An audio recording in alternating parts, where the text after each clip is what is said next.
Hello, this is Aaron Maller from Parallax, and this is a quick video to demonstrate how to do partial demolition on large objects such as floors and roofs using a generic model family that's placed in a later phase. To start, I've created 4 slabs and I've just put them on levels 1 through 4 in a sample project, and I've made sure they were shape edited because that more closely reflects the conditions that are in your project. Then all I've done is I've started a new family going File, New Component, and I select a generic model.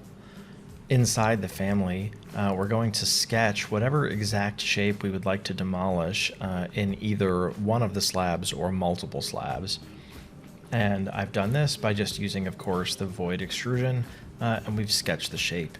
If you wanted to, you could actually leave a common origin in the project to make it easier to place it, but in this case I've just used the corner of the void. The 2 steps that are important after that, of course, there is no solid geometry in this family, and when I did start this family I used the generic model unhosted template, which is important. You don't want to use the face-based or the hosted one, so I used this one right here. And now we've created this object that's a void. If I were to go to a side elevation, just in case we want to cut multiple floors with the same object, I created a reference plane and I attached a parameter to it, which in this case I've made instance, and I just set it to the height of the opening. Then I attached our void to that reference plane and I locked it. Now the one important step is before you load this into the project, you have to have the box cut with voids when loaded checked for this to work. Now we're going to load it into the project, and then we can place it. It was already loaded because I had done this a few minutes ago. So now as an example, if I go place this component at level 1, and I'm just going to place it basically right here, overlapping some of the shape editing, and then we'll go look at it in 3D. So there it is. And again, if your floor is shape edited in a strange way, you'll want to make sure that it does cut the whole floor, because the way I built the family, it's now sitting at 0, 0. So there's a few different ways you can do that. You can either offset it in the project, or in this case we can also make it extend below by either a set amount, or we can put another parameter on it. So we can say height below opening. Now in this case we'll attach the void down to that reference plane instead. And now when we load this thing back in the project, you'll see that now, even though it's placed on level 1, we can set it to be below the slab 1'4". Now if I only want this opening to go up 2 stories, then obviously I only want to set it to go up a height that will cut through 2 stories, but if you want it to go through everywhere, you can set it on a tall enough height that it cuts through everything.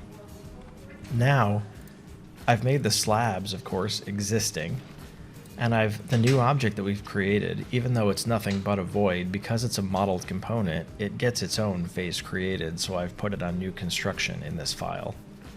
Now all I need to do is on the modify ribbon, I can use cut geometry, and if I cut that object by clicking the slab first and then the object, slab first and then the, slab first and then the object, and slab first and then the object, what you're actually looking at now is when we're looking at show previous and new, the holes are all cut. But when we show previous and demo, there is actually now a portion of the model that is being demolished. Now it won't show a proper border correctly around the demolished portion, because that's just what Revit does when you shear off a portion of something like a floor. So you'll probably still want to cover it with either detail lines or model lines in your demolition floor plan. But it is a dimensionable edge, and all of those objects are real and are now demolished, as you can see when we look at it in 3D.